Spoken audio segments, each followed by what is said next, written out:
తెలంగాణ రాష్ట్ర ప్రభుత్వం రేవంత్ సర్కార్ పై కొన్ని ఉద్యోగ సంఘాలేమో ఇంతకుముందు ఈ చర్చలు కూడా లేవు. ఈవెన్ రేవంత్ సర్కార్లో జరిపిన చర్చలు గత ప్రభుత్వంలో అసలు ఆ మాత్రం చర్చలు కూడా లేవని కొన్ని సంఘాలు అంటున్నాయి. కొన్ని సంఘాలైతే ఏకంగా ఉద్యోగులందరినీ తీసుకెళ్లి ఇందిరా పార్క్ దగ్గర పెద్ద స్థాయిలో ధర్నాలు నిరసనలు చేస్తున్నాయి.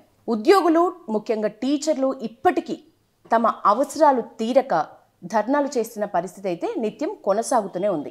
మరి ఈ పరిస్థితికి ఎండ్ కార్డ్ పడే అవకాశం ఉందా లేదా మాట్లాడదాం. మనతో మాజీ టీచర్స్ యూనియన్ జేఏసీ రాష్ట్ర అధ్యక్షులు మాజీ అధ్యక్షులు భుజంగరావు సార్ ఉన్నారు. సార్ నమస్తే.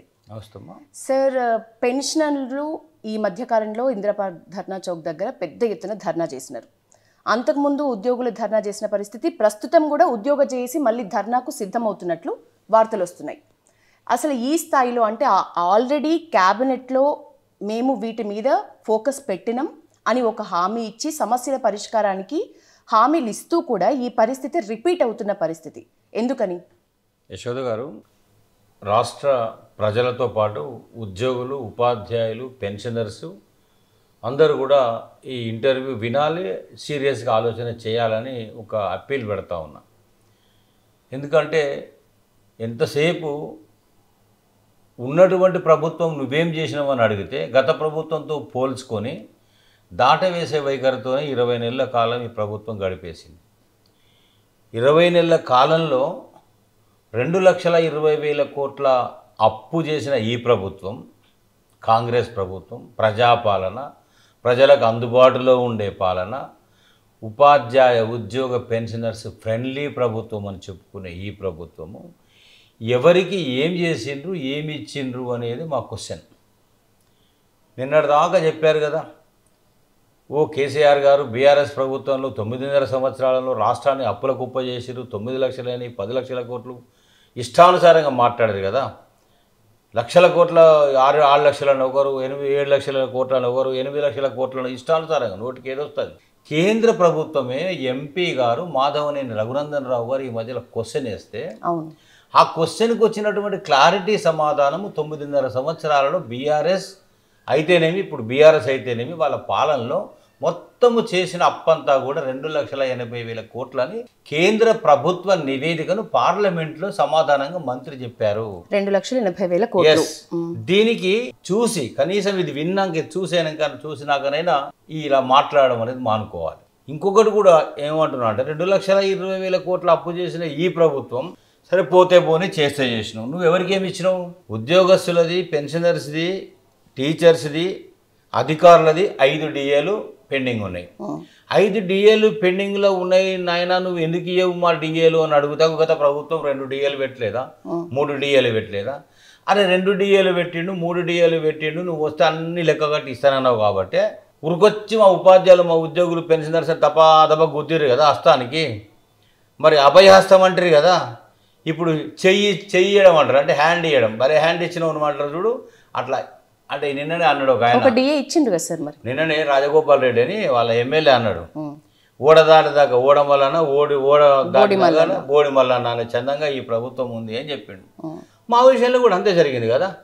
5 డిఏలు పెండింగ్ ఉన్నప్పుడు తెలంగాణ ఎంప్లాయీస్ కోఆర్డినేషన్ కమిటీ అనేటువంటిది ఉద్యోగ సంఘాలు జేఏసీ మాట్లాడే పరిస్థితుల్లో లేరు, భయపెడుతుంది ఈ ప్రభుత్వం, బెదిరిస్తూ ఉంది, హెచ్చరిస్తూ ఉంది అని మాట్లాడడానికి ఒక అడుగు వెనుకకేసినప్పుడు మేమంతా మా ఆపోటి సీనియర్స్ అంతా ఒక కోఆర్డినేషన్ కమిటీగా ఏర్పడి ఖచ్చితంగా దీన్ని ప్రభుత్వాన్ని దగ్గరికి తీసుకెళ్ళాలి, వీళ్ళకు ఒక సపోర్ట్ వాయిస్ మేము ఇవ్వాలనే దాంతో ఒక వేదిక ఏర్పడిన తర్వాత అప్పటి వరకు ఆ ఉద్యోగ సంఘాలు జేఏసీ వాళ్ళ సెక్రటేరియట్ చుట్టూ, మంత్రుల చుట్టూ తిరిగారు కదా, యాచకుల మాదిరిగా చూసారు కదా, మీరు పట్టించుకోలేదు కదా, కనీసం స్పందించలేదు కదా.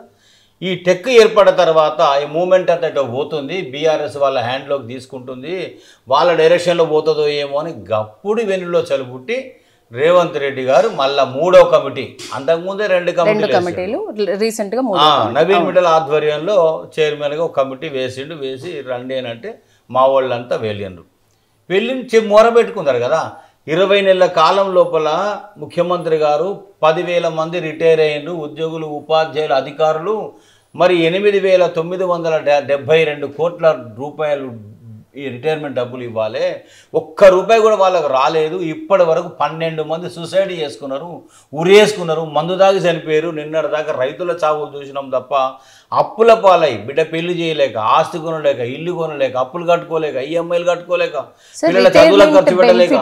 రిటైర్మెంట్ బెనిఫిట్స్ అంటే మీ డబ్బులు మీకే ఇవ్వడానికి కూడా ఎందుకు సాధ్యం అవ్వట్లేదు అంటే అక్కడ లీగల్గా కానీ లేకపోతే నిజానికి ఉన్న ప్రాబ్లమ్స్ కానీ మాట్లాడుకుంటే ఎట్లాంటి ప్రాబ్లమ్స్ వల్ల ఇది సాధ్యం కావట్లేదు. రిటైర్మెంట్ బెనిఫిట్స్ అయినా ఇప్పుడు డిఏలైనా మీ డబ్బులు మీకు ఇవ్వడానికి ఇంత కాలయాపన ఎందుకు అవుతుంది? మీరు మీ మాటల్లో నేను విన్నా డిఏల విషయంలో ఒక డిఏ ఎక్కడ జారిపోయిందో కనిపిస్తలేదు అని మీరు కొంచెం చమత్కారంగా మాట్లాడిండ్రు ఒక చోట. సో అసలు మీ ఉద్దేశం ఏంటి డిఏల విషయంలో? 2 డిఏలలో ఒక డిఏ నిజంగా పూర్తి స్థాయిలో అందిన పరిస్థితేనా? మీరన్న మాటల్లో ఆ జారిపోయిన డిఏ గురించి క్లారిటీగా మళ్ళీ ఒకసారి చెప్పండి. ఏం లేదు మేడం, 5 డిఏలు పెండింగ్ ఉన్నప్పుడు చర్చలకు జేఏసీ, ఉద్యోగ ఉపాధ్యాయ సంఘాలు, పెన్షనర్ సంఘాలు వెళ్ళినాయి. 5 డిఏల్లో మాకు తక్షణ విడుదల చేయమని అడిగారు. దానికంటే ముందస్తుగా బేషరతుగా డిమాండ్గా ఎమర్జెన్సీగా అడిగింది ఏంటంటే 9,000 కోట్ల రూపాయల డబ్బులు పెన్షనర్స్కి ఇవ్వాల్సిన అవసరం ఉంది, అనేక ఇబ్బందులు పడతా ఉన్నారని, మాకున్న సమస్యలన్నీ ముఖ్యమంత్రి ముందరటే ఏకరువు పెట్టి మరో మార్గం లేక అంటే రిటైర్ అయిన వాళ్ళను నమ్మి అప్పు ఇచ్చేటోడు లేడు. ముఖ్యమంత్రి ఏమన్నాడు? అప్పుకు పోతే చెప్పుల దొంగల లెక్క చూస్తారు నన్ను అన్నాడు. ముఖ్యమంత్రి సీట్లో ఉన్న నువ్వే నిన్నే చెప్పుల దొంగలు అనుకుంటే రిటైర్ అయిన మేము మమ్మల్ని నమ్మి మాకు ఎవడు అప్పిస్తాడు? పోనీ అంతకుముందు అప్పు తెచ్చుకొని పిల్లల చదివించుకున్నాం, ఇంత అప్పో సప్పో చేసుకొని బతికినాం. రిటైర్ అయినాక నా డబ్బులు వస్తాయి నీకు ఇస్తామని చెప్పినాం, నమ్మేండ్రు. నీ 20 నెలలు అవుతుంది, నీకు ₹1 రిటైర్మెంట్ గవర్నమెంట్ ఇవ్వకుండా ఉంటుందా? భలే చెప్తున్నావు సార్, అందరు రేవంత్ రెడ్డి మీద భలే అబద్ధాలు మాట్లాడుతున్నారని. నీ అబద్ధాలు మాకంట గట్టి మాట్లాడుతున్నారు కదా. 20 నెలల కాలంలో పెన్షనర్కి ₹1 ఇవ్వలేదు, బేషరతుగా ఇది రిలీజ్ చేయండి అని ఉద్యోగ ఉపాధ్యాయ పెన్షనర్ సంఘాలు అంటే ఈ ముఖ్యమంత్రి గారు ఆనాడు క్యాబినెట్ మంత్రులు ఏం చెప్పారమ్మా? మొత్తం ఒక్కసారి ఇవ్వలేం కానీ నెలకు 500 కోట్లు కాదు 700 కోట్లు ఇచ్చేస్తా, 5-6 నెలల్లో మొత్తం అయిపోతే క్లియర్ అయిపోతాయి అని చెప్పిన కాడి నుండి ఇప్పటి వరకు మాటకు విలువ ఉండాలి. నాలుకను మడతయ్యదు, ఎక్కడ పడితే అక్కడ మడతయ్యద్దు. నాలుక కూడా నరం ఉండదు కావచ్చు కానీ నీ నాలుక నీ నోట్లో ఉంటుందని ఇష్టం వచ్చినట్టు జనాలకు మాట్లాడితే ఒక ప్రశ్న విడుదల చేయలే. క్యాబినెట్ సాక్షిగానే హామీలు ఇచ్చిండ్రు అంటే ఇచ్చే పరిస్థితి ఉన్నట్లే. ఇంకొక విషయము, మన తెలంగాణ జేఏసీ టీచర్స్ యూనియన్ సభ్యులే అధ్యక్షుల స్థాయిలో ఉన్న వాళ్ళని ఇంటర్వ్యూ చేసినప్పుడు గత కేసీఆర్ ప్రభుత్వంలో ఈ మాత్రం చర్చలకు కూడా తావు లేని పరిస్థితి, కనీసం మమ్మల్ని పిలుస్తున్నారు, చర్చలు జరుగుతున్నారు, చర్చలు జరిగితేనే కదా నెక్స్ట్ పరిష్కారం దిశగా అడుగులు పడేది. ఇదైతే ఈ ప్రభుత్వంలోనే చూస్తున్నామమ్మా. 9.5 ఏళ్లలో మమ్మల్ని పిలిచి కూర్చోబెట్టి మా సమస్యలు విన్న పరిస్థితి చాలా తక్కువ గత ప్రభుత్వంలో. ఈ ప్రభుత్వంలో ఈ మాత్రం ఉంది, మాకు హోప్ ఉంది అని గట్టిగా చెప్పిన పరిస్థితి కూడా నేను విన్నా. ఏమంటారు? ఇప్పుడు విచిత్రం ఏంటంటే మా వాళ్ళు మర్చిపోయి మాట్లాడుతున్నారో మతి తప్పి మాట్లాడుతున్నారో నాకు అర్థం కావట్లే. కేసీఆర్ ప్రభుత్వం మీద టీఆర్ఎస్ బీఆర్ఎస్ ప్రభుత్వం మీద కొట్లాడిన ఉద్యమించిన చరిత్ర ఒక జాక్టో చైర్మన్గా 104 సంఘాల JCTU joint council of teachers unions 104 సంఘాలు ధర్మాగ్రహ సభ పెట్టి నాంపల్లి గ్రౌండ్స్లో మేము పోరాటం చేశాం. దేనికి చేశాం? అయ్యా మా పిఆర్సీ డిక్లేర్ చెయ్యి, మా డిఏ ఇచ్చిపో, మా ప్రమోషన్స్ తేల్చమని కొట్లాడినాం. ఏది గవర్నమెంట్ 9 నెలల ముందు పోతేనే. మరి 20 నెలల నుంచి 5 డిఏలు రాకపోతే పిఆర్సీ రాకపోతే మీరు ఊపుకుంటా మొన్న కదా చర్చలకు పోయింది. పోయి ఏం తెలుసుకొస్తుంది, ఏం పట్టుకొస్తుంది, ఎక్కడ పెట్టుకొస్తుంది? మీరు మాట్లాడుతారు బయటకు వచ్చి 2 డిఏలు ఇచ్చింది ప్రభుత్వం ఇచ్చింది, 2 డిఏలు తెచ్చినాము అని చెప్తారు. తీరా చూసుకుంటే ఒకటే డిఏ కదా ఉన్నది, ఒక డిఏ కదా ఉన్నది. మరి 2 డిఏలు అని చెప్పారు అంటారు. ఇంకొక డిఏ ఎక్కడ పోయిందో సార్? లోపల 2 చెప్పిండు, ఇక్కడికి వచ్చే వరకు గేట్ బయటకు వచ్చే వరకు ఒకటే ఉంది అని చెప్పిండు. అంటే వెతుక్కునే పరిస్థితిలో ఉద్యోగులు ఉన్నారు, ఉపాధ్యాయులు ఉన్నారు, పెన్షనర్స్ ఉన్నారు, మేము అందరం ఉన్నాం. అంటే డిఏ 6 నెలల తర్వాత ఇస్తా అని చెప్పిండు ఆయన. చమత్కారం అక్కడే ఉంది. ఇచ్చిందానే చెప్తారు ఎవరన్నా, ఇచ్చేది చెప్తారు కానీ 6 నెలల తర్వాత ఇస్తా అంటే 6 నెలల తర్వాత ఆయన ఉన్నప్పుడు, మేము ఉన్నప్పుడు, మేము బతికినప్పుడు, మాకు ఇచ్చినప్పుడు, మాకు వచ్చినప్పుడు కదా. చరిత్రలో ఎవరు చెప్పలే, ఇట్లా ఆయనే చెప్పిండు. ఇంకొక మంచి క్వశ్చన్ వేసాడు. గత ప్రభుత్వంలో చర్చలే జరగలే, సమావేశాలు జరగాలి. ఎందుకు జరగలే? ప్రగతి భవన్లో మే 16 తారీఖు 2018లో అన్ని సంఘాలను పిలిచి కూర్చోబెట్టి మాట్లాడితే ఈ భుజంగరావే కదా ఆనాడు 176 సంఘాలు ఉండగా అందరి సమక్షంలో 100 మంది ముందులో మాట్లాడింది ఎవరండి? కేసీఆర్తో నేనే కదా టార్గెట్ అయింది ఆ రోజు. నన్నే కదా అసహనంతో ఆయన మాట్లాడింది. అనేక రకాల అంశాలు చర్చకు వచ్చినాయి కదా. ఎందుకు రాలేదు, ఎందుకు అడగలేదు? ఎయిడెడ్ స్కూల్స్ టీచర్స్ విషయం కూడా మాట్లాడాం, పిఆర్సీ విషయం మాట్లాడాం, సర్వీస్ రూల్స్ విషయం మాట్లాడాం, డిఎల్ విషయం మాట్లాడాం, పండితుల ప్రమోషన్లు మాట్లాడాం, బదిలీలు మాట్లాడాం, పదోన్నతులు మాట్లాడాం. ఇవన్నీ రోడ్డు మీద మాట్లాడినామా? ప్రగతి భవన్లో కేసీఆర్ గారు పెట్టిన మీటింగ్లోనే కదా మనం మాట్లాడింది. ఆనాడు కూడా ఇవాళ మాట్లాడే సోకాల్డ్ వాళ్ళంతా పూసుకొని తిరిగిరు, మూసుకొని బతికిరు, రాసుకు పూసుకు తిరిగిరు. ఎమ్మెల్సీలు అంతా ఆనాడు కూడా మూసుకొని బతికిరు, ఎక్కడేం మాట్లాడకుండా. దీన్ని బట్టే అర్థం చేసుకోవచ్చు ఉద్యోగ జేఏసీ టీచర్స్ యూనియన్ అధ్యక్షుల స్థాయిలో ఉన్న వాళ్ళు కూడా రెండు వర్గాలుగా, రెండు ప్రభుత్వాలుగా విడిపోయిండ్రు అని. ఇప్పుడు మీరు ఎప్పుడు మాట్లాడినా బీఆర్ఎస్ సపోర్టెడ్గానే మాట్లాడతారు. ఎనీ టైం ఒక బీఆర్ఎస్ లీడర్గా మాట్లాడతారు, ఒక మాట ఎక్కువ మాట్లాడాలంటే. కొంతమంది కాంగ్రెస్కి అనుకూలంగా మాట్లాడుతున్నారు, వాళ్ళు కాంగ్రెస్ ప్రభుత్వంతో అనుకూలంగా ఉంటున్న పరిస్థితి. మరి ఉద్యోగ జేఏసీల్లో ఉద్యోగ అధ్యక్ష స్థాయి పదవులు అనుభవించిన మీలోనే పార్టీల వైజ్ డివైడ్ అయినప్పుడు సమస్య పరిష్కారం ఎట్లా దొరుకుతుంది సార్? యశోద గారు, నా చరిత్ర మొత్తం ఉద్యమాల చరిత్ర, పోరాటాల చరిత్ర. ప్రభుత్వానికి జోకింది లేదు, వంత పాడింది లేదు. ప్రభుత్వము ఎవరు అధికారంలో ఉన్నా తప్పులు చేస్తారు, తప్పిదాలు చేస్తారు, పొరపాట్లు జరిగితే అన్యాయాలు చేస్తారు. కాబట్టే నా 6 సంవత్సరాల కాలంలో సమైక్య రాష్ట్రంలో కానివ్వండి, తెలంగాణ రాష్ట్రం వచ్చినటువంటి 2014 నుంచి 2019 వరకు 5 ఏళ్ల కాలంలో అన్ని పోరాటాలే. జూలై 31కి నేను రిటైర్ అయితే జూలై 20 తారీఖున మహాధర్నా చేశాను. ఎవరి మీద? బీఆర్ఎస్ టీఆర్ఎస్ ప్రభుత్వం మీద. చరిత్ర తీయండి ఎవరు చేశారు. ప్రభుత్వం ఏర్పడిన తర్వాత, రాష్ట్రం ఏర్పడతో మొట్టమొదటి ధర్నా మేమే చేశాం. సిపిఎస్ మీద మేమే పోరాడాం, 317 మీద మేమే పోరాడాం. జోనల్ వ్యవస్థ పునర్వ్యవస్థీకరణ జరగాలి, రద్దయితే నష్టం జరుగుతుందని చెప్పింది కూడా మేమే. ఉద్యోగుల ఉపాధ్యాయుల నియామకాల మీద పోరాడింది మేమే, నిరుద్యోగుల పక్షపాతిగా పోరాడింది మేమే. ఇన్ని రకాల పోరాటం ఆ రోజు ఎందుకు చేశామంటే ప్రభుత్వంలో ఉన్నటువంటి వాళ్లకు కళ్ళు కమ్మి అధికారం నెత్తికెక్కి కొన్ని కనబడే కాబట్టి, కనబడే దాంట్లో చెప్పాలి అని అంటే ప్రతిపక్ష పాత్ర మాట్లాడే వాయిస్ అవసరం కాబట్టి అలాంటి వాయిస్ వినిపించిన. ఈ భుజంగరావుకి ఏముందంటే, భుజంగరావు దగ్గర ఆస్తులు సిరి సంపదలు ఏం లేవు. భుజంగరావు దగ్గర మొక్కబోని ధైర్యం ఉంటుంది, మంచి క్యారెక్టర్ ఉంటుంది, నిలదీసి అడిగేటువంటి దమ్ము ఉంటుంది, ఎవరైనా అడిగేటువంటి దమ్ము ఉంటుంది. చంద్రబాబు నాయుడు వదిలిపెట్టలే, రాజశేఖర్ని వదిలిపెట్టలే. నా మీద ఇప్పుడు తీస్తే 72 కేసులు ఉన్నాయి నా మీద.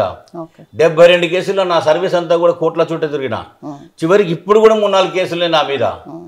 అంటే నేనేమంటున్నా, ఈ కాంగ్రెస్ ప్రభుత్వాన్ని గొప్పగా నమ్మి భంగపడి, వాగ్దాన భంగం మీరు చేసి, మేనిఫెస్టోను వదిలిపెట్టి, అన్ని విస్మరించి, అందరిని వంచడం, ముంచడమే మీరు ప్రణాళికగా పెట్టుకున్నారు. కాబట్టి మాకు రావాల్సిన హక్కులు, మాకు రావాల్సిన ప్రయోజనాలు మేము అడగడంలో తప్పేంది అంటున్నాను నేను.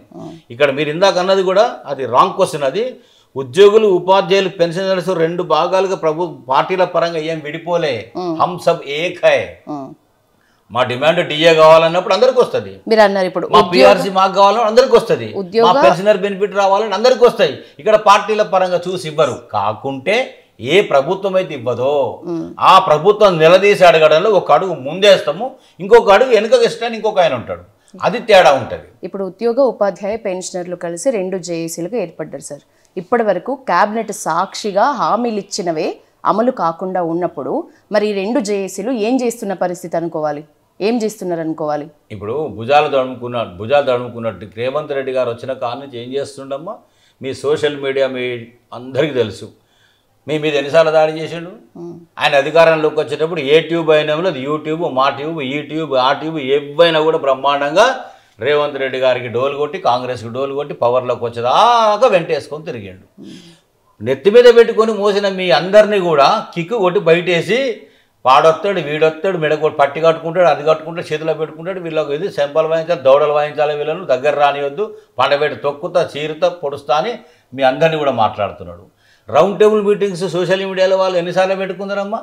అంటే ఎవరికైతే మేలు చేసి ఈ ప్రభుత్వము, ఈ అధికారము జోరుగా మాట్లాడుతున్నాడు, ప్రతిపక్షంలో ఉండి బ్రహ్మాండంగా మాట్లాడుతున్నాడు. అబ్బో ఈయన కనుక అధికారంలోకి వస్తే కడుపు నిండా పెడతాడు, బాగా ఇస్తాడు, అందరు సుఖంగా ఉంటారని పాపం ఆశపడి పవర్లోకి తీసుకొచ్చినాక నిరుద్యోగుల వీపు పగిలినాయి. నిరుద్యోగులకు న్యాయం జరగలేదు, ఉద్యోగులకు, ఉపాధ్యాయులకు ఏమి డిఎల్ రాలేదు, పిఆర్సీ రాలేదు, పెన్షనర్స్కి 20 నెలలు అయింది, 9,000 కోట్ల రూపాయలు పెండింగ్ ఉంది, ₹1 విడుదల కాలేదు. పెండింగ్ బిల్స్ నో రిలీజింగ్ ఇప్పటిదాకా అట్లే ఉన్నది. మెడికల్ బిల్లు గతి లేదు. ఈ ఎంప్లాయీస్ హెల్త్ కార్డు హాస్పిటల్కి పోతే నవ్వుతున్నాడు తప్ప వాడు వైద్యం చేయడం లేదు. కమిటీ గత ప్రభుత్వమే జీవో ఇచ్చింది. ఆలోచిస్తున్నామన్నది కదా సార్ హెల్త్ కార్డ్స్ విషయంలో. గత ప్రభుత్వమే జీవో ఇచ్చింది. ఈ ప్రభుత్వం మెటీరియలైజ్ చేసి పని చేసి ప్లాట్ఫామ్ మీద పట్టుకొచ్చి పని చేపిస్తే కదా. కాబట్టి ఎక్కడ కాన్స్టిట్యూట్ చేసినాం అంటున్నా, ఆ ప్రభుత్వం ఇచ్చిన జీవో ఇప్పటికి అట్నే ఉన్నది. మరి ఎందుకు జరగట్లేదు? ఈయన కూడా 73% మా వాళ్ళందరూ గుర్తు చేసుకోవాలి. మా ఉద్యోగులు, ఉపాధ్యాయులు, పెన్షనర్స్కు నేను అప్పీల్ చేస్తా ఉన్నా, రిక్వెస్ట్ చేస్తా ఉన్నా, అన్నం పెట్టినటువంటి వాళ్ళను, సర్ది తిన్న రేవును మర్చిపోవద్దు. పోరాటం ఒక భాగము, ప్రయోజనాలు అందినాయి, దానికి కృతజ్ఞతగా ఉండాలి. ప్రభుత్వ ఉద్యోగిగా మన బాధ్యత. 73% 10 సంవత్సరాల్లో పిఆర్సీ ఇవ్వలేదా? ఇచ్చిండు కదా. 43% ఒకసారి ఇచ్చిండు, 30% రెండోసారి ఇచ్చిండు కదా. ఇప్పుడు కూడా 5% ఐఆర్ ఇచ్చి ఆయన మళ్ళీ నేనే గెలుస్తాను, నన్ను గెలిపిస్తారు అనుకుని ఇన్ని చేసిన కదా అనుకొని ఊకున్నాడు. ఆ 5% కానీ ఎందుకు ఆగింది? గెలిచే పరిస్థితి మనకి ఎప్పుడు రావాలి ఈడీఏ? ఎన్ని సంవత్సరాలు అయింది? ఇప్పటికి 1.5 year 2 సంవత్సరాల కాలం అవుతుంది. పిఆర్సీ అతి లేదు, గతి లేదు. ఇక మా వాళ్ళు కూడా ఎక్కడికి వచ్చిర్రు అంటే, ఇప్పుడు అంటే రేవంత్ రెడ్డి ఏం మాట్లాడుతున్నాడు? మీ జీతాలు వస్తున్నాయి కదా 1st తారీఖు అంటున్నాడు. అంటే మా గతి కూడా ఎక్కడికి వచ్చిందంటే, మా డిఏలు మర్చిపోయి, మా పిఆర్సీ మర్చిపోయి, మా బెనిఫిట్స్ మర్చిపోయి, మా హెల్త్ కార్డు మర్చిపోయి, నా జీతం నాకు వస్తుంది, ఫస్ట్కి వస్తుంది, ఇదే భాగ్యం భగవంతుడు అనుకునే స్థితికి ఈ ప్రభుత్వం చేరుస్తూ ఉంది. కానీ మాకు 1వ తారీఖు నాడు జీతాలు, వేతనాలు రావాలనేది మా హక్కు, మా అధికారము, ప్రభుత్వ బాధ్యత. అక్కడ ఉన్నప్పుడు ఖచ్చితంగా చేయాలి. ఏమన్నాడమ్మా రేవంత్ రెడ్డి? మర్చిపోయినవా తల్లి యశోదమ్మ? కోసుక తింటారా, వండుక తింటారా, నా దగ్గర ₹1 లేదన్నాడు. మరి 270 కోట్లు ఖర్చు పెట్టి అందాల పోటీలు ఎవరు చేయమన్నా నిన్ను? 1,50,000 కోట్ల సుందరీకరణకు ప్లాన్ ఎట్లా చేస్తేవి? హైదరాబాద్ సెంట్రల్ యూనివర్సిటీ 10,000 కోట్లు ఒక బ్రోకర్ గానికి సీఎం రమేష్కు తగలబెట్టి అన్న డబ్బులు ఎట్లా తెచ్చుకుంటావు? అది ఎట్లా అమ్ముతీవి? ఇవన్నీ ఎవరిని అడిగి చేసినావు? అంటే మేమేమన్నా అడిగితే ఏ స్కీమ్ బంద్ చేయాలి? మహిళల పెన్షన్ బంద్ చేయమంటారా? ఎవరికి ఏమి ఇస్తున్నావు అంటున్నా నేను. గదే 2,000 పెన్షన్ మహిళలకు ఇస్తున్నావు కదా. ఈ 10,000 రైతు బంధువులు 2,000 మాత్రమే పెంచి ఒకటి ఎగ్గొట్టి ఇచ్చింది ఒకసారి, ఎగ్గొట్టింది ఒకసారి. మరి ఇంకా మాకు పెండింగ్ ఉన్నటువంటివి ఎన్ని? రైతు భరోసా పెండింగ్, రైతు బంధు పెండింగ్ ఒకటి రావాలి. మహిళలు లెక్కేసుకుంటే వాళ్ళు అఘోరిస్తారు. మాకు నెలకు 12 నుంచి 18,000 రూపాయలు ఒక్కొక్క ఎంప్లాయీకి, టీచర్కి, పెన్షనర్కి నష్టం జరుగుతూ ఉంది. మా డబ్బులను ఒక దగ్గర వేస్తే ఇవి ఇవ్వని డబ్బులు కావమ్మా. రిటైర్మెంట్ బెనిఫిట్స్ అన్ని 30-35 ఏళ్ళ కాలం పనిచేసి దాచుకున్న వచ్చిన డబ్బులు, దోచుకున్నవి కావు, ఎవరూ ఇచ్చేవి కావు. ఇదేదో దయదలచో సానుభూతితో ఇస్తున్నది కాదు. As a matter of demand, మా రైట్ అది. సుప్రీంకోర్టు ఎన్నిసార్లు చెప్పింది? హైకోర్టులో ఏగలేక, దారి లేక, ఉరితాడుతో వేలాడినటువంటి ఉద్యోగులు, పోలీస్ ఆఫీసర్స్, టీచర్స్, పెన్షనర్స్ చనిపోయిన ఉదంతాలు బోలెడున్నాయి. హైకోర్టులో పిల్ ఫైల్ చేస్తే, ఆ పిల్లు పిలిస్తే, ఆ పిల్లు ఫైల్ చేసి 2-3 పేమెంట్ అది కూడా లేటుగా. కంటెంప్ట్కి పోయి మా 6 నెలల కాలం ఉంటుంది. ఒక జడ్జిమెంట్ వచ్చినాక 6 నెలలు అమలు చేయకపోతే కంటెంప్ట్కి పోతారు. కంటెంప్ట్కి పోయినాక రిలీజ్ చేసినావు తప్ప నువ్వు ఎవరికి ఏమి ఇచ్చినావు, ఏం చేసినావు అంటే ఇయ్యాల ఎవరిని నమ్మే పరిస్థితి లేదు. అంటే ఆనాడు కొందరు మాట్లాడలేదు, ఆ ప్రభుత్వంతో మూసుకొని పూసుకొని రాసుకొని తిరిగిరు అని కొందరు అంటున్నారు కదా. ఆ కొందరి లిస్టులో ఈ భుజంగరావు లేడు. ఆనాడు కొట్లాడే వయసే, ఈనాడు కొట్లాడే వయసే. కొట్లాట అన్నెసరీ కొట్లాట కాదు. మంచిని మంచి అంటూనే, చెడును వేలెత్తి చూపుతూనే, హక్కుల కోసం, ప్రయోజనాల కోసం నినదించేందుకే మేము లీడర్షిప్లో ఉన్నాము. ప్రభుత్వానికి వంత వాడడానికో, జోకడానికో, సొంత పనులు చేసుకోవడానికి కాదు. ఓకే, విద్యాశాఖకు మంత్రి లేకపోవడమే ఈ అనర్థాలకు కారణం. విద్యాశాఖ మంత్రి లేకుండానే మిగతా ఈ 3 సంవత్సరాల చిల్లర అయిపోయేట్లుంది అని కొంతమంది టీచర్స్ అంటున్నారు. నిజమే అనిపిస్తుందా సార్? నేను మీ పల్లవి టీవీ ఇంటర్వ్యూలోనే ఒకసారి నేను రిమైండ్ చేస్తాను. ఈ రాష్ట్రానికి ముఖ్యమంత్రి రేవంత్ రెడ్డి కాదు, చంద్రబాబు నాయుడు అని చెప్పిన. ఓకే, నన్ను చాలామంది సీనియర్స్ నన్ను మందలించారు. ఏం తెలుసు అని మాట్లాడుతున్నావు అన్నారు. ఇప్పుడు చూడండి, అన్ని సోషల్ మీడియా, యూట్యూబ్ ఛానల్స్లో అందరు సీనియర్స్ కూడా ఈ రాష్ట్రానికి ప్రత్యక్ష ముఖ్యమంత్రి కనబడుతున్నాడు రేవంత్ రెడ్డి, కానీ నడిపించే డైరెక్షన్ అంతా చంద్రబాబు నాయుడుది అంటున్నారు. అంటే కంక్లూజన్కి వచ్చేసారు. విషయాలు తెలిసిపోయినాయి, తెల్లం అయిపోయింది, స్పష్టం అయిపోయింది. మొన్న ఒక ఆంధ్ర ఆయన పోతుంటే, నేను భీమవరం పని నుండి పోతున్నా, బస్సులో ఒక ఆయన కలిసిండు. ఎట్లుంది తెలంగాణ మాట్లాడుతూ, మీ తెలంగాణకు ముఖ్యమంత్రి ఎవరంటే రేవంత్ రెడ్డి అని చెప్పిన. భలేవు, నువ్వు రిటైర్ అయినావు, ఏమాత్రం తెలియలేదు నీకు. రేవంత్ రెడ్డి మా చంద్రబాబు నాయుడు మీ రాష్ట్రానికి ముఖ్యమంత్రి. రాష్ట్రం వచ్చిందని సంకల్పం మీరు గుద్దుకుంటున్నారు. రాష్ట్రం మాకు కంట్రోల్లోకి వచ్చిందని మేము అనుకుంటున్నాం. చంద్రబాబు నాయుడు కంట్రోల్లోకి మీ రాష్ట్రం వచ్చేసింది. అనుమతి లేకుండా పనకచెర్ల కడుతున్నాం, కాళేశ్వరాన్ని మొత్తం కూలేశ్వరం చేసి ఆపేసినాం. మేము ఆడమంటే ఆడిచ్చి, నిలమంటే నిలబడి, కూర్చోమంటే కూర్చుని, వంగమంటే వంగి, లేవమంటే లేచేటువంటి రేవంత్ రెడ్డి ముఖ్యమంత్రి ఉన్నాడు. చంద్రబాబు నాయుడు ప్రియ శిష్యుడు. కాబట్టి ఇద్దరి ప్రణాళిక కూడా ఒకటే ఉన్నది, కేసీఆర్ గారిని బీఆర్ఎస్ను బొందబెట్టడము అని అంటున్నాడు. నేనేమంటున్నా, ఐఎమ్ నాట్ ఏ పొలిటీషియన్. మంచిని మంచి అనేటువంటి దగ్గర వాయిస్ నిజం నిష్ఠూరంగా ఉంటుంది. యథార్థవాది లోక విరోధిగా ఉంటాడు. యథార్థవాదిని ఎవరు ప్రశంసించరు. నేనేమంటున్నా, ఇవాళ తెచ్చుకున్న రాష్ట్రం స్వయం పాలన, స్వరాష్ట్రం పాలన మొదలయ్యింది. ఆత్మగౌరవంతో బతికినము, ఉన్న దాంట్లో నిలబడ్డము. ఇవాళ ఇన్ని చేసుకున్నటువంటి ఈ ప్రభుత్వాన్ని పక్కకు పెట్టి ఇంకొక ప్రభుత్వాన్ని తెచ్చుకున్నందువల్ల చిన్న చిన్న కష్టాలు ఇవాళ ఉండవి అని మనం అనుకున్నాం. చిన్న కష్టాలు పోయి పెద్ద కష్టాలు వచ్చినాయి. ఒకరు అంటారు చూడండి, ఈ అయిన పోతే ఇంకొక ఆయన వచ్చి, ఈయన కాకపోతే ఇంకొక ఆయన వచ్చాయని. ఎవరు వచ్చినా ఏమి లేదు సుఖము. ఇదంతా కూడా ఇట్లనే. ఏ ప్రభుత్వం వచ్చినా ఉద్యోగ, ఉపాధ్యాయ, కార్మిక, కర్షక, నిరుద్యోగ వ్యతిరేక ప్రభుత్వాలే వస్తాయి. ఈ రేవంత్ రెడ్డి గారు రాకముందే అందరిని ముంచి, అందరిని వంచి, అన్ని రకాలుగా మోసం చేసినటువంటి వ్యక్తి అధికారంలోకి వచ్చేటువంటి ముసుగును ప్రజలు మేము గుర్తించలేకపోయినాము. మీకు రామరావణ యుద్ధంలో ఒక విషయం చెప్తా. రామరావణ యుద్ధం జరిగినప్పుడు అందరు రాక్షసులు చచ్చిపోతారు. కొందరు కాలు తగిలి, చేయిలు తగిలి, కొసపానం ఉండి ఏడుస్తూ ఉన్నారు. ఈ యుద్ధం అయిపోయింది, డిక్లేర్ అయిపోయింది, రావణుడు చచ్చిపోయాడు, సీతమ్మ వారిని తీసుకుంటూ రాముడు వెళ్ళిపోతూ ఉంటే వాళ్ళంతా కూడా విగత జీవులు, అంటే ప్రాణం పోయిపోయినటువంటి వాళ్ళంతా రామునికి అడ్డం పడి మాకు మోక్షం ప్రసాదించిన ఆయన అని చెప్పి. ఆయన ఏమన్నాడంటే శ్రీరామచంద్రుడు, ఏం పర్వాలేదు, మీరంతా కూడా ఈ జన్మ అయిపోతుంది, ఇప్పుడు మీరు చనిపోయినాక మరుజన్మ లోపల మానవ రూపంలో ఉండే రాక్షసులుగా జన్మించండి. కొన్ని కుటుంబాల్లో కొందరు వ్యక్తులు మీకు అనుకూలంగా ఉంటారు, ఆ ఇండ్లలోనే మీరు పుట్టండి అని చెప్పాడు. 7 మంది అన్నదమ్ములు. రేవంత్ రెడ్డి గారు ఒక బ్రదర్ చెప్తున్నాడు, 7 మంది అన్నదమ్ములము, మా సిస్టర్ ఒక ఆమె ఉంది అని చెప్తున్నాడు. పాపం ఆడపిల్ల మేము చూడలేదు, వినలేదు. కానీ ఈ 7 మందిలో ఇప్పుడు 4 కనబడతా ఉన్నారు. ఒక ఆయన తిరుపతి రెడ్డి, ఒక ఆయన కొండల రెడ్డి, ఒక ఆయన జగదీశ్వర్ రెడ్డి, ఒక ఆయన రేవంత్ రెడ్డి. ఈ 4 చూస్తే ఏమనిపిస్తుందంటే మాలాంటి వాళ్ళకు ఆ పుట్టిన రాక్షసులు ఏరి కోరి అనుకూలంగా ఉంటే ఈ కొడంగల్లో, ఈ కొండారెడ్డిపల్లిలో ఈ ఇంటినే ఎంచుకొని ఈ ఇంట్లోనే ఉన్నోళ్ళంతా ఇండే పుట్టినట్టుంది అనుకుంటున్నాం. ఇక ఎవరైతే వానరులు రావణ యుద్ధంలో సహాయం చేసినటువంటి వానర సైన్యం అంతా, ఏం పర్వాలేదు, రామరాజ్యం మీకు మళ్ళొస్తుంది, రైతే రాజైతాడు, మీరు రైతులుగా పుట్టండి, ఉద్యోగులు, ఉపాధ్యాయులు, పెన్షనర్స్గా ఉండండి, అందరినీ కడుపు నిండా పెట్టి చూసుకునేటువంటి మరో రాముడు వస్తాడు మీ రాష్ట్రంలో అని చెప్పిండు. రైతు రాజ్యము కేసీఆర్ కాలంలో వచ్చింది, రామరాజ్యం లాగా విలసిల్లింది. కానీ ఇవాళ రైతులము, ఉద్యోగులము, ఉపాధ్యాయులు, పెన్షనర్లు అందరం కూడా బాధపడుతున్నాము. ఏంది రామచంద్ర మాకు ఈ బాధ అని అంటే, ఏరి కోరి ఏదో చేసుకుంటే ఎగిరెగిరి తన్నినట్టు ఉంది కదా పరిస్థితి. నన్ను వద్దన్నారు, నేను ఫామ్ హౌస్కి వెళ్ళిపోయాను. ఆయన ఫామ్ హౌస్ నుండి కూడా బాధేనా అని ఆయన ఇంట్లో ఆయన వండుకుంటే, ఆయన ఫామ్లో ఆయన వండుకుంటే ఫామ్ హౌస్లో వండుకో, ఏడ వండుకోవాలి మరి? వచ్చి నీ ప్యాలెస్లో వండుకోవాలా? కేసీఆర్ గారు ఎక్కడ పండుకున్నా అహర్నిశలు అనునిత్యం కేసీఆర్ గారు తపన, తాపత్రయం, పని దగ్గర నుంచి చూసినటువంటి వ్యక్తిగా, అన్ని కోణాల నుంచి చేసిన వ్యక్తిగా, పరిశీలించిన వ్యక్తిగా చెప్తా ఉన్నా. నిరంతర శ్రమ ఈ తెలంగాణ రాష్ట్ర అభివృద్ధి కోసమే ఉంటుంది తప్ప మరో అంశం ఉండదు. ఇవాళ నేనేమంటున్నా, ప్రజలు గ్రహించేసిండ్రు. ఇంకొక విషయం చెప్పాలా మీకు, ఇంకొక 2 నిమిషాలు టైం తీసుకుంటా. ఈ మధ్యలో సుప్రీంకోర్టు ఒక జడ్జిమెంట్ ఇచ్చింది.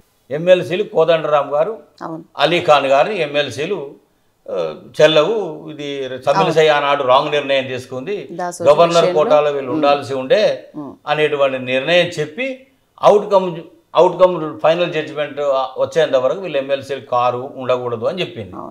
నేనేమంటున్నా, ఉన్నది కాస్త ఊడిపోయనే సర్వమంగళం పాడినట్లు అయిపోయింది. ఏమయ్యా కోదండరామ్ గారు, నువ్వెంత బ్రహ్మాండంగా ఉంటివి, నువ్వెంత బాగుంటివి, ఎంత పేరుండే, ఎంత తెలంగాణ జేఏసీకి కన్వీనర్గా పనిచేసిన వ్యక్తివి, నిరుద్యోగుల గురించి కొట్లాడుతీవి, రైతుల గురించి కొట్లాడుతీవి, అందరి గురించి కొట్లాడుతీవి, అన్ని సంఘాల గురించి మాట్లాడుతీవి. ఏం గతి పట్టింది? ఒక ఎమ్మెల్సీ కోసం నువ్వు పెట్టిన తెలంగాణ జన సమితిని వదులుకొని రైతుల సమస్యలు పట్టాయి, నిరుద్యోగుల సమస్యలు పట్టాయి, విద్యార్థుల సమస్యలు పట్టాయి, గురుకులాల పిల్లలు చచ్చిపోతూ మాట్లాడవు, ఎక్కడ నోరు ఇప్పకుండా మొత్తం పూసుకొని రాసుకొని తిరిగితే నాకు ఒక ఎమ్మెల్సీ వచ్చింది అనుకున్నావేమో. పాపం నాకు కూడా బాధే అనిపిస్తుంది కోదండరామ్ గారిని చూస్తే. ఇంత బదనామైనా కూడా చివరికి ఆ ఎమ్మెల్సీ అయినా దక్కింది కదా అనుకున్నా. అది కూడా ఊడిపోయింది. ఇప్పుడు ఇక ఇంకొక ఆయన ఉన్నాడు, ఆకునూరి మురళి అని. ఆయన మొన్న ఇక్కడ కాదు, గమ్మత్ ఏంటంటే ఇద్దరు కలిసి అమెరికాకు పోయారు. అమెరికాకు పోయి అమెరికన్ డెవలప్మెంట్ ఫోరం అని చెప్పేసి వాళ్ళు తయారు చేశారు, ఒక మీటింగ్ పెట్టారు. మీటింగ్ పెడితే ఆ మీటింగ్లో కేసీఆర్ గారిని తిట్టకుండా తిడతాం మనం కాదు. అక్కడ ఉన్నటువంటి ఎన్ఆర్ఐస్ తిరగబడి తనడు ఒకటే తక్కువ ఉన్నది బుద్ధి చెప్పి గుణపాఠం చెప్పి పంపించారు. ఆకునూరు మురళి 100 మంది పైచిలకు పిల్లలు చనిపోయినరమ్మా. దళిత నిరుపేద బలహీన వర్గాల తల్లిదండ్రుల ఆశలతో నా పిల్లల్ని గురుకులాల్లో చేర్పిస్తే సరైన తిండి పెట్టక సరైనటువంటి సంరక్షణ లేక పురుగులు అన్నం తిని పిల్లలు గురుకులాలంటే ఒక బందికానాల్లాగా ఫీల్ అయిపోయి ఆత్మహత్యలు చేసుకుని రోగాల బారిన పడి వ్యాధుల బారిన పడి చనిపోతే కనీసం స్పందన మానవత్వం లేనటువంటి పరిస్థితి ప్రభుత్వం ఉంది కదా. ఆకునూరు మురళి చైర్మన్, విద్యా కమిషన్కి చైర్మన్. మరి విద్యా కమిషన్ ఎక్కడ పోయింది, చైర్మన్ ఎక్కడ పోయింది? ఇంకొక విషయం చెప్తున్నా, రేవంత్ రెడ్డి గారు ఎన్ని ఉంచుకున్నాడమ్మా మంత్రి పదవులు ఎప్పుడైనా లెక్కేసుకున్నారా? హోంమంత్రి ఆయనే, మున్సిపల్ మంత్రి ఆయనే, విద్యామంత్రి ఆయనే, ఇంకా కనబడని చాలా ఉన్నాయి. ఎంతమంది 6 ఖాళీ ఉంటే చచ్చి చెడు ఎంతమందిని రిక్రూట్ చేసిరమ్మా? మొన్న 3 మంత్రులు ఇచ్చుకున్నారు. ఇంకెన్ని ఖాళీలు ఉన్నాయి? 18లో ఇంకా 3 ఖాళీ ఉన్నాయి. ఇంకా 3 పోస్టులు కూడా నింపుకున్నటువంటి తెలివితేటలు లేని దద్దమ్మలుగా అసమర్థులుగా ఉన్నటువంటి ఈ పాలకులకు ప్రజలను పాలించడం తెలుసా? మొన్న ఒక ఆయన అడిగాడు ఒక ఇంటర్వ్యూలో, బట్టి విక్రమార్క డిప్యూటీ సీఎంను, ప్రగతి భవన్ 60-70 బెడ్రూములు ఉన్నాయి, మన్ని గోల్డ్ మన్ని బంగారము టాయిలెట్లు, బంగారం బాత్రూమ్లు, బంగారం వాష్ బేసిన్లు ఇవన్నీ ఉన్నాయి కదా సార్, అవన్నీ నిజంగా ఉన్నాయా? మరి వాటిని కూడా మాయం చేసిరా అని అడిగాను. ఎవరు భయ్య అని చెప్పి పక్క నవ్వుతున్నాడు. అంటే మేము ఎన్ని అబద్ధాలు మాట్లాడినా అన్ని అబద్ధాలలో ఈ అబద్ధం కూడా ఉంది. అది నిజం అనుకో నన్ను నువ్వు క్వశ్చన్ చేస్తున్నావా? ఎంత తెలియదక్కోడి నువ్వు, మేము చెప్పే అబద్ధాలు నీకు కూడా అర్థం కాలేదా అని అర్థం వచ్చే విధంగా నమ్ముతున్నావు. అంటే ప్రజలని నమ్మించడం కోసం, వంచడం కోసం అభూత కల్పన అసత్య ప్రచారాలు చేసి ఘోరంతను కొండంతను చేపించినటువంటి వైనం ఉంది తప్ప ఇంకోటి లేదు. సరే, ఇందాక అన్నారు ఉద్యోగ జేఏసీలు అయితే ఐక్యంగానే ఉన్నాయి, వాళ్ళేం పార్టీలుగా విడిపోలేదు అని అన్నారు. సో ప్రస్తుతం ఉద్యోగుల జేఏసీ అయితే ఇచ్చిన హామీలు నెరవేర్చే దిశగా రేవంత్ సర్కార్ లేదు అనిపిస్తున్నప్పుడు మరి వీళ్ళు ఎట్లుంటే కరెక్ట్? జేఏసీ అనేది 2 జేఏసీలు ఎట్లుంటే కరెక్ట్? తదుపరి తక్షణ చర్యలంటే ఏం తీసుకుంటే ఏమైనా కనీసం ఉపయోగం ఉంటుంది? నాకు తెలిసి 2 జేఏసీలు ఏం లేవు, ఒకటే జేఏసీ ఉన్నది. ఇంకొక జేఏసీ లచ్చిరెడ్డి అని ఒక ఆయన ఉంటాడు, ఆయన ఆర్డీఓ. ఆయనకి అప్పటి నుంచి కూడా ఒక పక్కన ఊరంతా ఒక దారి పోతే ఆయన ఒక దారి పోతాడు, ఆయన కూడా 2, 3, 4 పోతారు. అట్లా ఉన్నది తప్ప జేఏసీ ఒకటిగానే ఉన్నది. ఉద్యోగ ఉపాధ్యాయ పెన్షనర్ సంఘాలు కూడా ఐక్యంగానే ఉన్నారు. మొన్న పెన్షనర్ సంఘాలు మాత్రమే ధర్నా చేశారు ఇందిరా పార్క్ కాడ. వీళ్ళ కార్యాచరణ ఇస్తున్నారు. కార్యాచరణ ఇచ్చి ఒత్తిడి పెంచి ప్రభుత్వం మెడలు వంచి రావాల్సినటువంటి ప్రయోజనాలను హక్కుగా సాధించుకొని వచ్చినాడే మేము సాధించినము అని చెప్పితే చూడడానికి ఫలితాలు కనబడతాయి తప్ప రేవంత్ రెడ్డి గారిని కాదు, రాజశేఖర్ రెడ్డిని చూసినాం, కిరణ్ కుమార్ రెడ్డిని చూసినాం, రోషయ్య గారిని చూసినాం, ఎన్టీ రామారావుని చూసినాం, చంద్రబాబు నాయుడు గారిని చూసినాం. అనేక మంది ముఖ్యమంత్రుల దగ్గర చర్చలు జరిగినాయి. ఎక్కడైతే చర్చలు నిస్వార్థంగా జరుగుతాయో, పారదర్శకంగా ఉంటాయో, కింద క్షేత్రంలో ఉన్నటువంటి ఉద్యోగ ఉపాధ్యాయ పెన్షనర్స్ ఆశగా మన వైపు చూస్తారు. ఏం తెచ్చిండ్రు, ఏం చెప్తారు అని. ఊలాడుకుంటూ వచ్చినాం, ఊపుకుంటూ పోయినాం, ఊలాడుకుంటూ వచ్చినాం, వట్టి చేతులతో పోయినాం, వట్టి చేతులతో వచ్చినాం అంటే మనకు విలువ ఉండదు కాక విలువ ఉండదు. చరిత్రహీనులుగా మిగిలిపోతాము. చరిత్రకారులుగా ఇప్పటి వరకు జేఏసీ ఉంది, జేఏసీ సంఘాలు ఉన్నాయి. ఆ నేపథ్యాన్ని నిలబెడతారని నేను ఆశిస్తూ ఉన్నా. చరిత్రహీనులుగా మారితే మీ ప్రయోజనాలు మీకు వస్తే రావచ్చు, ఏమొస్తాయో ఎంత వస్తాయో నాకు తెలియదు. కానీ ఒకవేళ దానికే కనుక చూసుకుంటే కింద ఉన్నటువంటి నోళ్ళల్లో మట్టి కొట్టేటువంటి మంచి పద్ధతి అయితే కాదు. వాళ్ళ ఉసురు తప్పకుండా తగిలే అవకాశం ఉంటుంది. పోతే వీరో నాయన అంటే ఉసురు తగిలిపోయిన వాళ్ళు ఎంతోమందిని చూసినాం. మనం కూడా మట్టి కొట్టుకపోవడం ఖాయం. చరిత్ర నిలబడండి, చరిత్రకారులుగా బ్రహ్మాండంగా మీకు బ్రహ్మరథం పడతారు. తలెత్తుకొని తిరుగుతాం, పండుకుంటే నిద్ర పడుతుంది, తింటే ఒంటికి పడుతుంది. ఆ విధంగా ఉండాలని నేను రిక్వెస్ట్ చేస్తాను. Thank you. మొత్తానికైతే మొన్న పెన్షనర్ల జేఏసీ పెన్షనర్ల వాళ్ళు మొత్తానికైతే ఇందిరా పార్క్ దగ్గర పెద్ద ఎత్తునే ధర్నా చేసిండ్రు. నెక్స్ట్ ఉద్యోగ సంఘాల జేఏసీ ధర్నాకు రెడీ అవుతున్న పరిస్థితి చూడాలి. ఈ పోరాటాలు, ధర్నాలు, నిరసనలు ఇంకెన్ని రోజులు జరుగుతాయి, ఏ టైం వరకు ఇచ్చిన హామీలు, కేబినెట్ సాక్షిగా ఇచ్చిన హామీల అమలు జరుగుతుంది అనేది మాత్రం వేచి చూడాల్సిన పరిస్థితి. కెమెరామెన్ మోహిత్తో యశోద, పల్లవి టీవీ.